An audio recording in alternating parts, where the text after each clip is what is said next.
మనం నిద్రపోతున్నప్పుడు కూడా మనం సంపాదించింది సంపాదిస్తూ ఉంటేనే మనం తర్వాత జీవితంలో సుఖంగా ఉండగలుగుతామని చెప్తారు. మనం పడుకొని ఉన్న అకౌంట్లో పడతా ఉండాలి. అది పెరుగుతూ ఉండాలి. సో దానికి ఉన్న మార్గాలు ఏంటి మన దగ్గర ఉన్నది? భూమి కొంటాం, లేదా బంగారం కొంటాం, లేకపోతే తెలిసిన వాళ్ళు స్టాక్ మార్కెట్లో కొంటాం. ఇవన్నీ రకరకాల ఆదాయ మార్గాలు. ఇందులో కూడా ఏంటంటే ఇప్పుడు కంపెనీల్లో రెండు రకాలు ఉంటుంది. అంటే స్టాక్ మార్కెట్లో స్పెక్యులేషన్ అనేది ఉంటుంది. దానికి కంపెనీ పర్ఫార్మెన్స్తో కానివ్వండి దాంతో సంబంధం లేకుండా ఆ ప్రైస్ మూవ్మెంట్ని బట్టి గేమ్ ఆడుతుంటారు. అది ఎక్కువ జోదం లాంటిది. అలా కాకుండా మీకు రత్నాలు ఎన్నో ఉంటాయి, కానీ నాణ్యమైన రత్నం అతి తక్కువ ధరకే లభించే ఏకైక సంస్థ 6JBR. సౌత్ ఇండియాలోనే ద బెస్ట్ 6JBR. ఒక బెస్ట్ కంపెనీలు ఏంటి, వాటి ఎర్నింగ్ పర్ షేర్ ఎలా ఉంది, ఈక్విటీ ఎంత ఉంది, బిజినెస్ సేల్స్ గ్రోత్ గత 5 సంవత్సరాల నుంచి ఎలా పెరుగుతూ వస్తుంది, వాటిని బట్టి ఫ్యూచర్ని ఎస్టిమేట్ చేస్తాం. రాబోయే 2 సంవత్సరాల్లో ఇంత సేల్స్ గ్రోత్ కనుక ఇదే రేషియోలో పెరిగితే దాని ఎర్నింగ్ పర్ షేర్ ఎంత అవుతుంది, అప్పుడు దాని పిఈ రేషియో, సెక్టార్ పిఈ ఎంత ఉంది, దానికి ఒకవేళ అది రీచ్ అయితే ఈ ప్రైస్ ఎంతకి వెళ్తుంది అనేది మనకు ఒక టార్గెట్ ప్రైస్, ఒక అవగాహన వస్తుంది. వచ్చినప్పుడు అంటే పరిశోధన, ఆ బిజినెస్ కరెక్ట్గా గ్రోత్ ఉందా లేదా, ఆ కంపెనీని ఫండమెంటల్స్ని బాగా పరిశోధించిన తర్వాత అసలు ఆ సెక్టార్కి సీజన్ నడుస్తుందా లేదా అది కూడా చూడాలి మళ్ళీ. సో వాటిని గమనించిన తర్వాత మీరు లాంగ్ టర్మ్ పర్స్పెక్టివ్లో కనుక కొని ఇన్వెస్ట్ చేసుకుంటే ఎవ్రీ 3 మంత్స్కి మళ్ళీ కంపెనీలు రిజల్ట్స్ని ప్రకటిస్తుంటాయి, వాటి యొక్క ఆర్థిక ఫలితాలు ఇస్తుంటాయి కదా.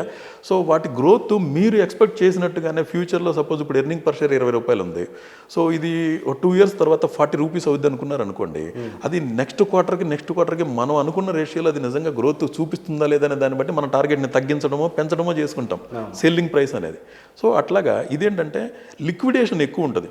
మీరు ఇప్పుడు ఒక స్థలం కొన్నారనుకోండి, రేపు ఎంత ఉంది ఎల్లుండి ఎంత ఉంది కనుక్కోలేరు కదా.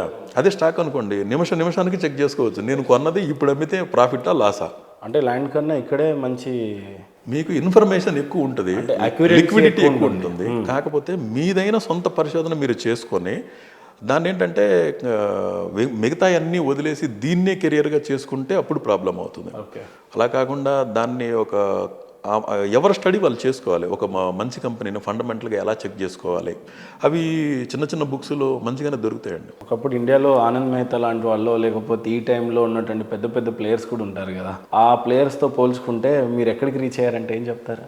అట్లా లేదు, నేను అసలు నా జీవితానికి నేను ఇప్పుడున్న స్టేజ్ పెద్దదని నేను అనుకుంటున్నాను, కానీ అట్లా ఓవరాల్గా దాంతో కలిసి అసలు నేను నథింగ్ అసలు.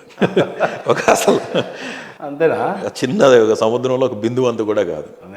కానీ నా టార్గెట్ ఏంటంటే నాకున్న లక్ష్యం ఇప్పుడు నేను పెట్టుకున్నది, దీంట్లో ఎంత రేంజ్కి వెళ్తామో, దీంట్లో ఏదైనా ఒక పని ఎంచుకుంటే దాంట్లో టాప్కి వెళ్ళాలనేది నా యాటిట్యూడ్ అట్లా ఉంటుంది. సో ఇప్పుడు దీంట్లో నా టార్గెట్ ప్రస్తుతం మీకు దీంట్లో ఎంత ఇంతని నేను టార్గెట్ పెట్టుకోలేదు, బట్ మ్యాక్సిమం ఎంత చేస్తాను అని, ఎంత అంతు చూడాలనేది అయితే చేసుకొని ఉండుంటారు. ఎస్. అండ్ ఇంకో రెండో విధంగా చూసినట్లయితే ఇప్పుడు స్టాక్స్లోనే చాలా అంటే దీనమైన స్థితిలో నుంచి వచ్చి పీక్ స్టేజ్కి వెళ్ళిన వాళ్ళు ఉన్నారు, ఎందుకు లేరు, నేనే ఉన్నా. నా జీవితంలో నేను సంపాదించిన డబ్బులో కన్సల్టేషన్ ద్వారాగా సంపాదించింది ఒక 10% అయితే స్టాక్ మార్కెట్లోనే నేను ఎక్కువ డబ్బు సంపాదించాను. అందుకనే ఇప్పుడు నేను కంఫర్టబుల్గా ఉన్నాను కాబట్టి దాన్ని కెరీర్గా తీసుకోవడం మానేశాను. సో అపాయింట్మెంట్లు తీసుకొని కన్సల్టేషన్ అట్లా ఇవ్వటం లేదు. ఏదైనా చారిటీ బేస్ కానీ వాళ్ళకి నిజంగా అవసరం ఉంది, వాళ్ళకి ఇప్పుడు భవిష్యత్తుని చెప్పి వాళ్ళకి స్వాంతనని ఇవ్వాలి, వాళ్ళకి ఒక హోప్ని ఇవ్వాలి, వాళ్ళకి ఏదైనా హెల్ప్ చేయాలి అన్న పాయింట్ ఆఫ్ వ్యూలో మాత్రమే నేను సబ్జెక్ట్ని ప్రాక్టీస్ చేస్తున్నాను. నెక్స్ట్ జాతకంలో మనం ఏమి మార్చలేము అని అంటున్నాను, కానీ అగైన్ మార్చగలము అన్నట్టుగా మీరు అన్నట్టయితే నేను వినలేదు. ఇక్కడ ఆస్ట్రాలజర్ జాబ్ ఏంటి మరి? జాతకం చెప్పేటువంటి మీలాంటి ఆస్ట్రాలజర్స్ ఎవరు, వాళ్ళ రోల్ ఏంటి? మీ రోల్ ఏంటి? గతాన్ని మార్చలేరు, ఫ్యూచర్ని మార్చలేరు. Right. Then what is your role here? ఇప్పుడు మీరు ఒక డెస్టినేషన్ వెళ్ళడానికి బయలుదేరారు, మీ దగ్గర ఈ గూగుల్ మ్యాప్ లేదనుకోండి, మీకు ఇన్ఫర్మేషన్ చెప్పేవాళ్ళు ఎవరూ లేరు. కానీ మీకు సంకల్పం బలంగా ఉంటే ఏదో రకంగా మీరు చేరుకుంటారు. సంకల్పం బలంగా ఉంటే చేరుకుంటారు కదా. అదే ఇప్పుడు ఒక వ్యక్తి దగ్గర గూగుల్ మ్యాప్ ఉంది, గూగుల్ మ్యాప్ ఉండటం వలన ఎక్కడ ట్రాఫిక్ ఎక్కువ ఉంది, ఎక్కడ తక్కువ ఉంది, ఎంత దూరం ఉంది, ఎంత సేపట్లో చేరుకుంటామో అన్ని ఇన్ఫర్మేషన్ తెలుస్తుంది, అడ్వాన్స్ ఇన్ఫర్మేషన్ తెలుస్తుంది. కానీ మీరు ట్రాఫిక్ని తగ్గించలేరు, డిస్టెన్స్ని తగ్గించలేరు. మరి ఆ రెండింటిని తగ్గించలేనప్పుడు ఇది మీకు ఏమి హెల్ప్ చేసింది? మీకు ఒక కంఫర్ట్ని ఇచ్చింది. ఓకే, ఇప్పుడు ఇక్కడ 20 మినిట్స్ ఇక్కడ రెడ్ జోన్ ఉంది, మనం ఇక్కడ స్టక్ అవుతాము అని తెలిసింది అనుకోండి. తెలిసినంత మాత్రాన మీరు ఏమైనా మార్చగలిగారా? డిస్టెన్స్ని ఏమైనా తగ్గించారా? ట్రాఫిక్ని ఏమైనా క్లియర్ చేయగలిగారా? టైంని కానీ 25 మినిట్స్ ఉంది కాబట్టి నేను వెయిట్ చేయాలని మీ మనసుకి ఒక స్వాంతన, అంటే ఓకే నేను అడ్జస్ట్ అవుతారు.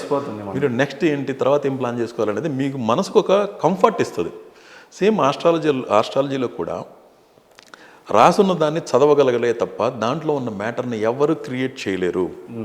పూజలు హోమాలు చేయడం వలన డెస్టినీ మారిద్ది అనేది ఖచ్చితంగా అబద్ధము. మరి ఇంతమంది పంతులు చేస్తున్నటువంటి వాళ్ళు అలాగా ఎవరో జీవితాన్ని మార్చడానికి వాళ్ళు పూజలు చేస్తే ఎందుకుంటారు? వాళ్ళు చేసుకుని కోట్లు సంపాదించవచ్చు కదా.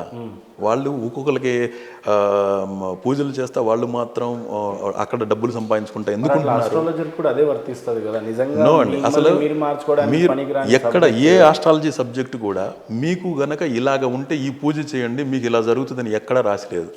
ఈ సబ్జెక్ట్ని ప్రిపేర్ అయ్యే క్రమంలో ప్రిపేర్ అవుతున్నప్పుడు డెస్టినీ రాసున్నదే జరుగుతుంది అనుకుంటున్నప్పుడు విఘ్నులైన వాళ్ళు దాన్ని గమనించిన తర్వాత ఒక వ్యక్తికి హోప్ ఇవ్వాలి కదా అని చెప్పి ఏం చేశారంటే, నువ్వు భగవంతుడిని కోరుకో. దాన్ని ఏమంటారంటే శరణాగతి అంటారు.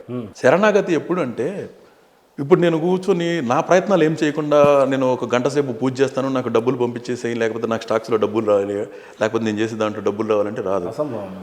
నా పని ఇప్పుడు ఒక స్టూడెంట్ ఉన్నాడు అనుకోండి, ఆ స్టూడెంట్ 10 గంటలు దేవుడు గుళ్ళో కూర్చొని పూజ చేసుకుని వెళ్ళి పరీక్ష రాస్తే పాస్ అవుతాడా? అటు చదువుకుంటేనే అవుతాడు. అంటే అతని కైండ్ ఆఫ్ ప్రార్థన చేయటం అంటే చదవటమే. సో మీ వృత్తిలో మీ మొత్తం మీరు మీ స్ట్రెంగ్త్ అంతా పెట్టిన తర్వాత, మీ సర్వశక్తులు పెట్టిన తర్వాత, ఇంకా ఏదో ఒక ఇందాక నేను చెప్పిన 3 కోఆపరేషన్లు ఉన్నాయి చూసారా? వ్యక్తులు సహకరించడం, పరిస్థితులు సహకరించడం, ప్రకృతి సహకరించడం. ఇవి కోఆపరేట్ కానప్పుడు మీ ప్రయత్నం మొత్తం చేసి కనుక భగవంతుడిని సహాయం కోరారు అనుకోండి, నేను ఇంత సంకల్పించి ఇంత కృషి చేస్తున్నా కూడా నాకు ఇది సాధ్యం కావట్లేదు, నీ హెల్ప్ కావాలి అని ఖచ్చితంగా దేవుడు సహాయం చేస్తాడు.